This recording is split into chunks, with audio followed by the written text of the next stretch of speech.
Dealer আছে তারাই আমাদের সমস্যা গ্যাসের নেই কিন্তু সমস্যা গেছে না তাহলে লাইন করছে না।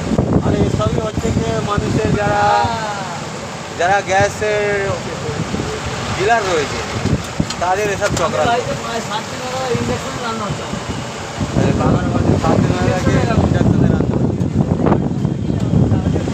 এখানে দেখো স্টোভে করছে কিন্তু কাকা পরোটাটা। যেখানে গ্যাস সিলিন্ডার আছে কিন্তু এখন করতে পারছে না যেহেতু গ্যাস সেরকম পাওয়া যাচ্ছে না। এই দেখো ওভেনটাও এখানে রাখা আছে দেখো, ঠিক আছে দেখো বন্ধুরা, কিন্তু করছে না এখন। ওখানে দেখো স্টোভে করছে, বড় স্টোভে।